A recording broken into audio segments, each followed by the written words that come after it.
Hi, I'm Harry Donahue, and welcome to another edition of Inside Golf. Caddies have played a big part in the game of golf since its beginning. At Overbook Golf Club, the members there have established the Brick and the Hick Endowed Scholarship for Caddies. We're going to meet Mike Hickey, who for almost 70 years has caddied at Overbrook, and the members there are honoring that legacy. Also, we're going to find out how the Philadelphia PGA Works Fellowship produces a one-year introduction to local operations. It's geared for young people considering a career in the golf industry. The 27th season of Inside Golf is presented by Destination Montco Golf, the First Tee of Greater Philadelphia, the Philadelphia Association of Golf Course Superintendents, the Golf Association of Philadelphia, GAP, Jersey Man and Philly Man Magazine, and Inside Golf's partner since 1998, the Philadelphia section of the PGA. Golf is the great equalizer. For many, this journey is an escape from reality, a chance to be part of a team, a career opportunity. PGA Reach impacts lives through golf by lifting people up, giving them hope, and sending them down an alternate path that they never saw coming. With PGA Reach Philadelphia, as in life and in golf, the most important shot you take is the next one. Welcome back to Inside Golf. Today we're at Overbrook Golf Club, and we're talking about the Hick and the Brick. Two caddies. One of them began here back in the 50s when Overbrook moved here from Lancaster Pike right by City Line Avenue to this location. And they've been caddying ever since. Mike Hickey, Dave Bickford, Hick and Brick. Well, over time, the members here at Overbrook have decided to set up a college scholarship foundation, and it's in their memory. Today we're going to meet the Hick portion of Hick and Brick. His name is Mike Hickey. He's been around, like I said, almost forever here at Overbrook. And what a legacy he is leaving behind.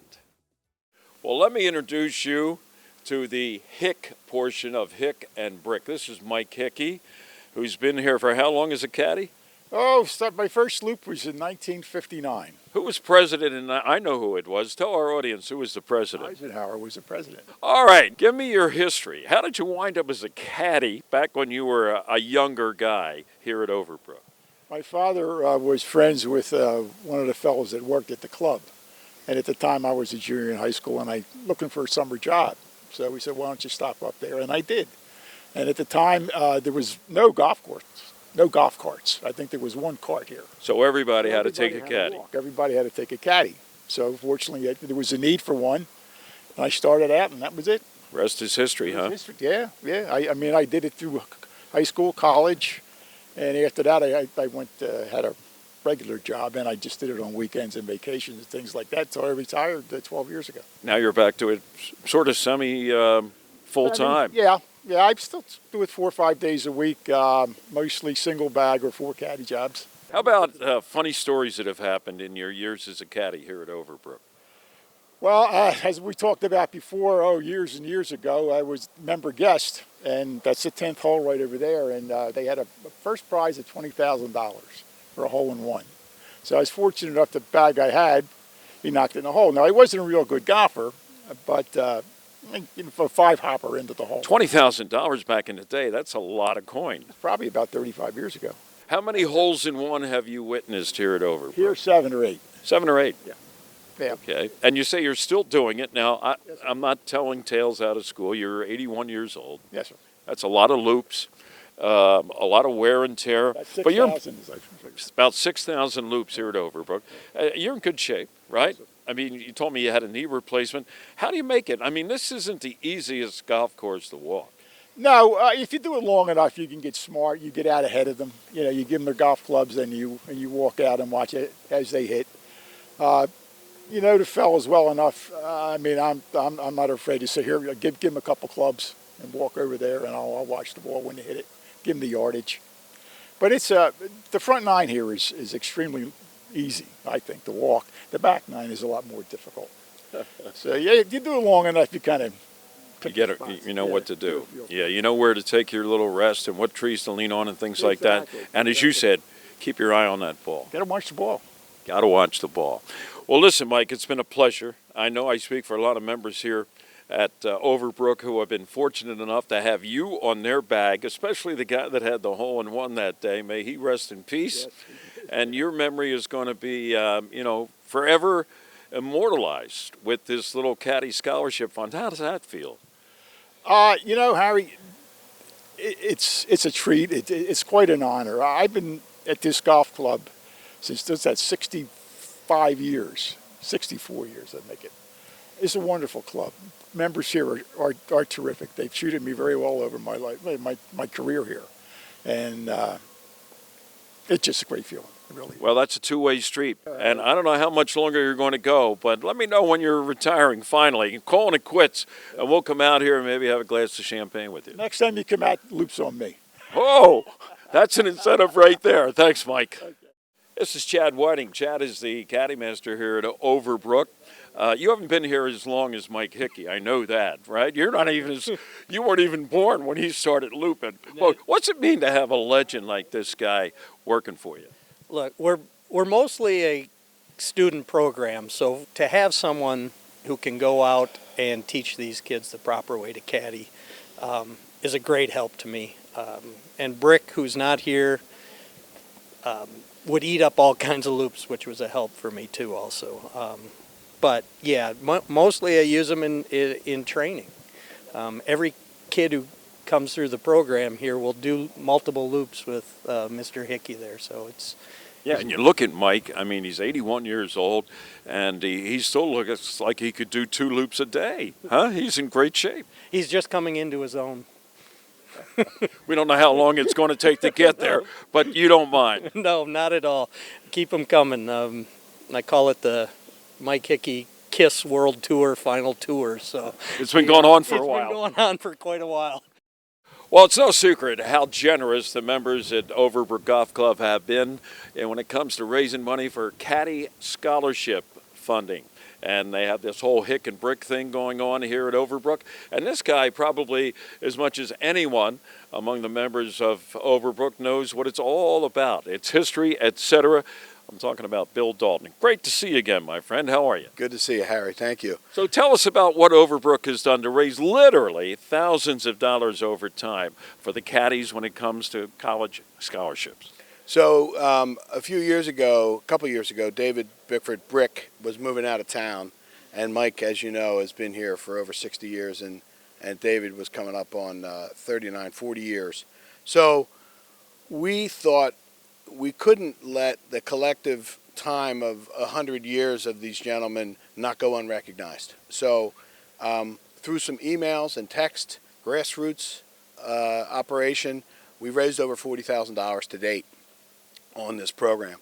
The great thing about that is once it reaches $50,000, GAP, the J. Wood Platt, will support that in an endowment in perpetuity. So the Brick and Hick will go on and support these caddies for many, many years in their names. And you're sort of the tip of the spear among members when it comes to this. It was your idea given to us to help explain what has happened, and to meet a guy like Mike is certainly a treat for us and our viewers. So thanks very much for having us. Thanks, Harry. I appreciate it. And once we get to that point, which I think will be, later this year, this will be an endowed scholarship. So yeah, we're thrilled about that. And going forward, it's all about the Hick and the Brick, right? That's right. Huh? Where would you be without them? That's right. They're great guys, and they deserve it.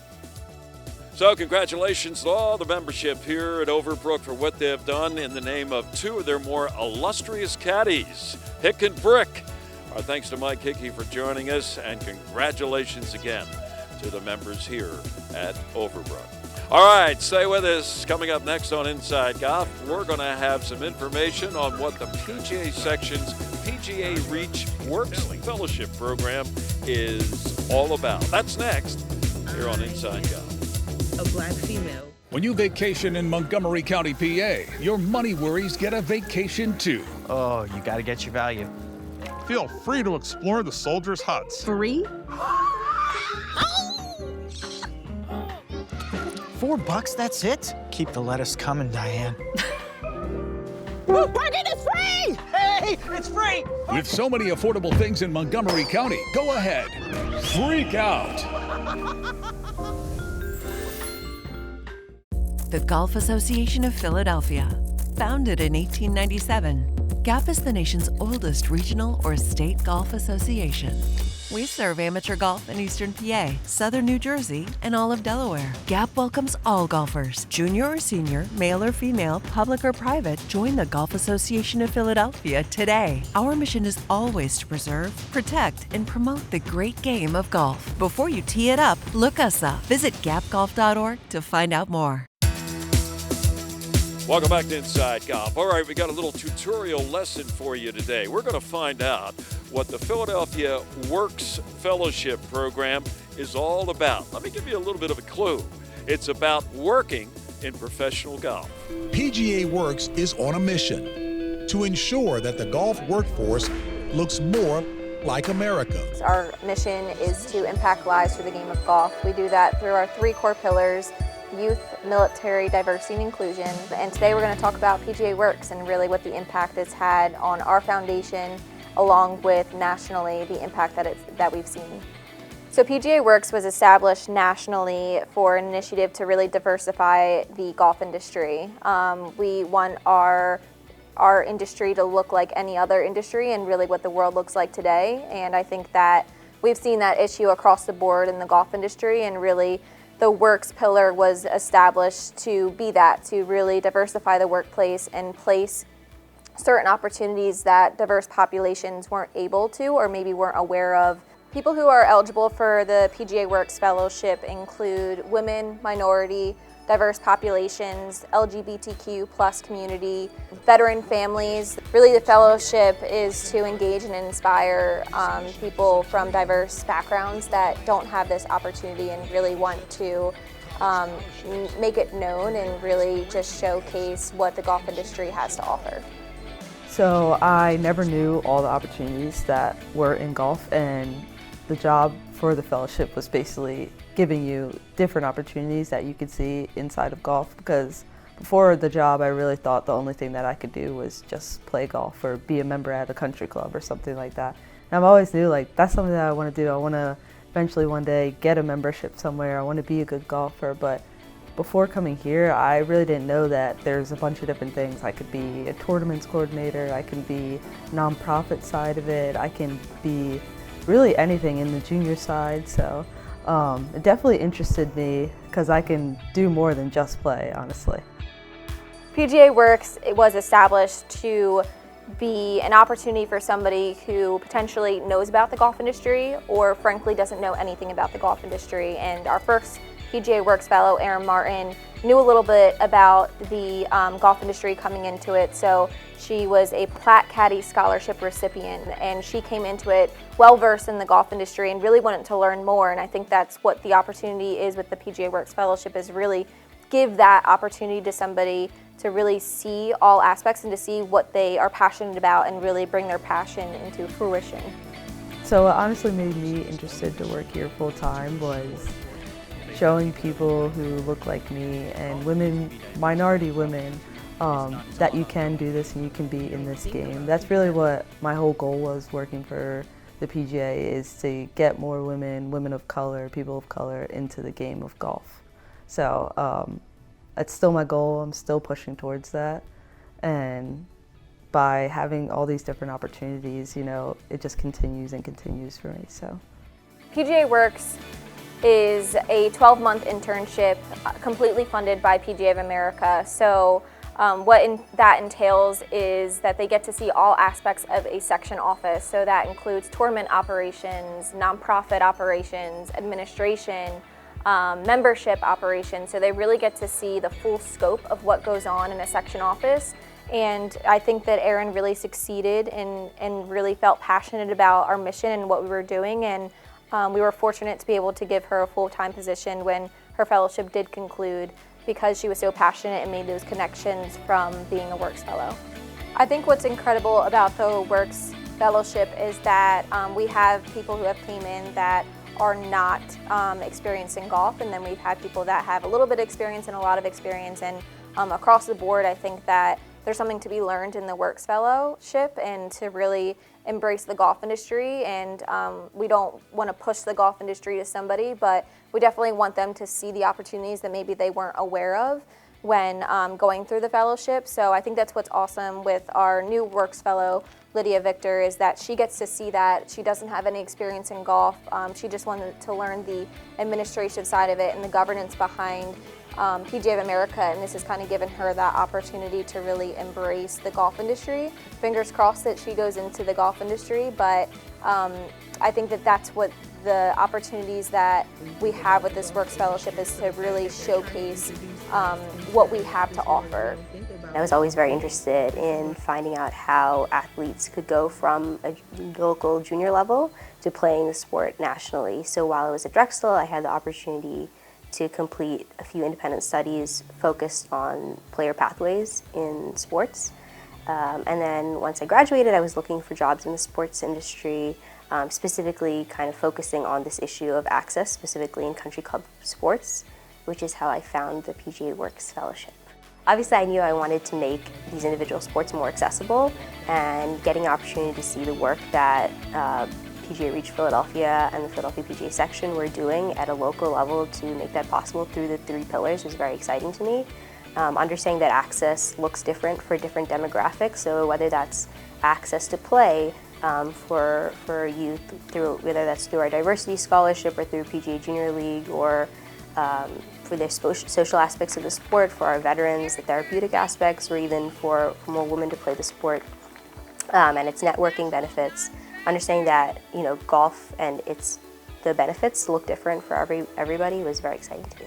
So nationally, PGA Works Fellows, there's a 91% in the fellows that have gone through of being placed in the golf industry, and 49% of those are actually in section positions now, which is an incredible number to see with it just starting a couple of years ago, and to see the impact that it's had on the golf industry has been really tremendous.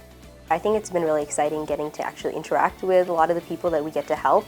Otherwise, everything's just behind a screen and it's not as real. But getting to go to Hope clinics and sign people and actually see the difference that we're making, I feel it's very important. Well, congratulations to the Philadelphia section of the PGA, and thanks for the info on the Philadelphia PGA Works Fellowship program. Stay with us. Up really next, it's our Tee Tee Golf Golf panel. Association of Philadelphia side. We have something called Youth on Course. Youth on Course started in California. Our Tee Off panel is brought to you by Lulu Country Club. And we welcome you back to Inside Golf. We're at Lulu Country Club in Upper Dublin. We're all getting the itch to get outside a little bit, but we're inside talking golf with Joe Logan.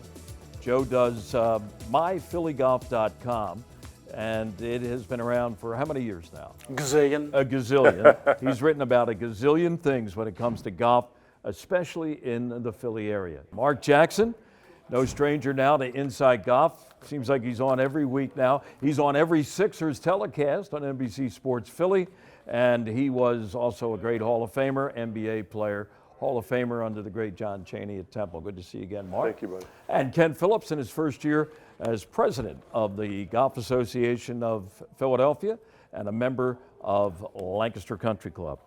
Begin with you, Ken. The golf boom, certainly it has happened in the U.S., in Philadelphia. I'm sure with GAP, you look at the numbers. I'm going to read now some numbers from the Golf Foundation. Golf rounds in 2023, a record 531 million nationally, 1 million more than the previous year. 40% of the U.S. population, better than 315 million people, 40% of them either reads, plays, watches golf, or does something golf related. When I say play, that means either on course or off course. What has happened to the game of golf in the last 5 years? COVID has really taken golf to the next level. Prior to COVID, I think there was less than 500 million played. And then COVID, 502 million rounds of golf were played in 2020.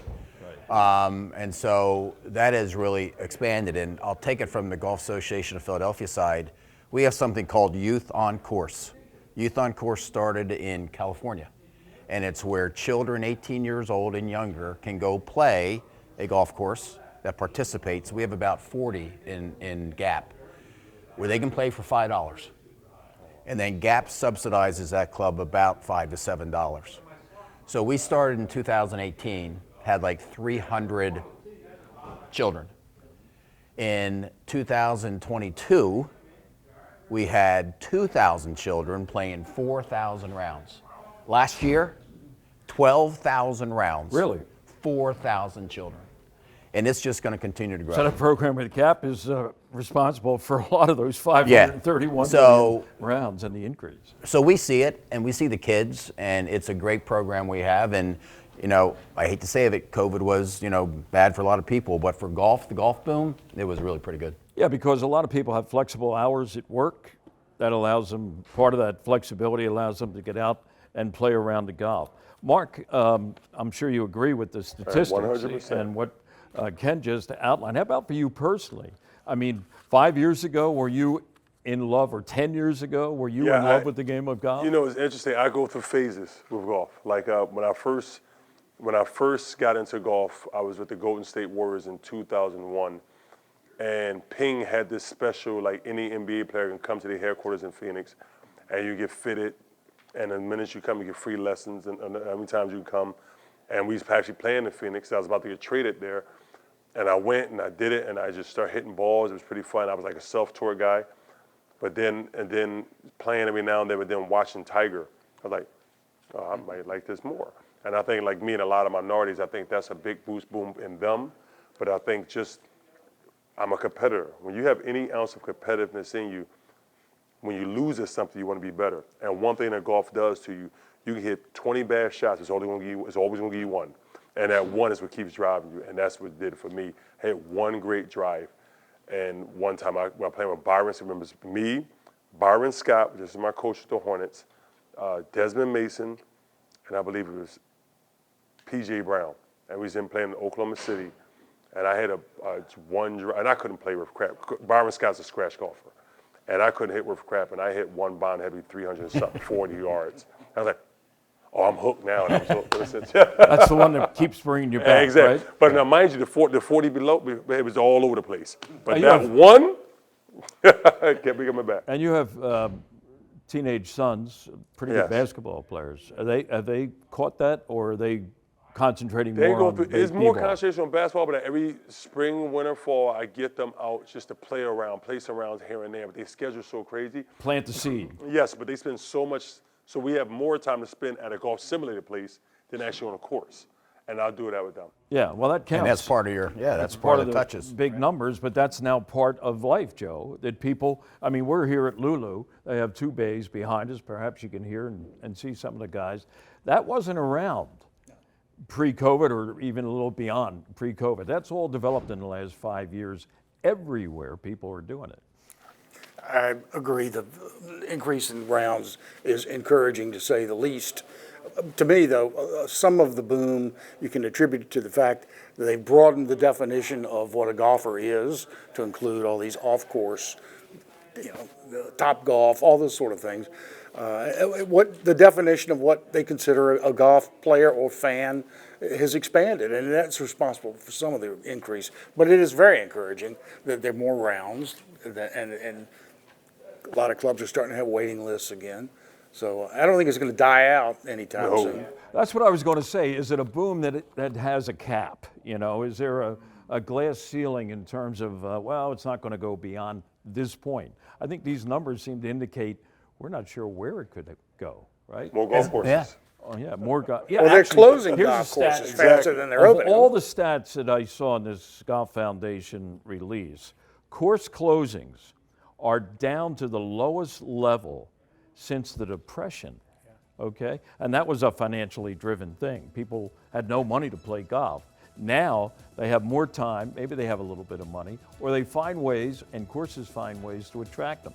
There was the largest number last year of course openings since 2010. That's so encouraging. if you're trending, it's going this way. Yeah, that's awesome. And it doesn't seem to be any end in sight. Gentlemen, thanks very much. Back with more of Inside Golf in just a moment. Hi, Tony Salucci with the Beacon Group of Companies. If your company has between 50 and 500 employees enrolled in your health insurance plan, there's a really good chance we can reduce your costs significantly and increase the benefits employees receive. How do we do it? We put you together with several thousand employers of a similar size across the country so your company can get amazing buying power. Schedule a conversation with one of our employee benefits specialists today at mybeacongroup.com.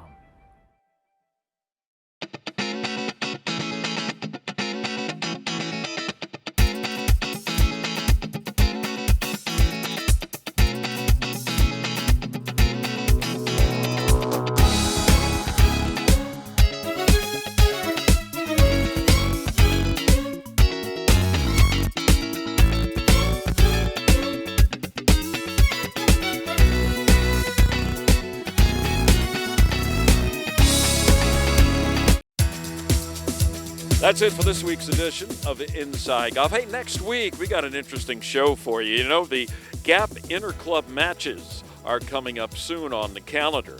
And next week we're going to sit around the table and talk to some of the club captains about how they put together their lineups, some interesting things that have happened, how they've fared, how do they win, and how do they come close. It's an interesting discussion on something that has been around as long as Gap has been around, the annual inter-club matches. We'll talk about it next week here on Inside Golf. I'm Harry Donahue. See you next time here on Inside Golf. The 27th season of Inside Golf is presented by Destination Montco Golf, the First Tee of Greater Philadelphia, the Philadelphia Association of Golf Course Superintendents, the Golf Association of Philadelphia, GAP, Jersey Man and Philly Man Magazine, and Inside Golf's partner since 1998, the Philadelphia section of the PGA.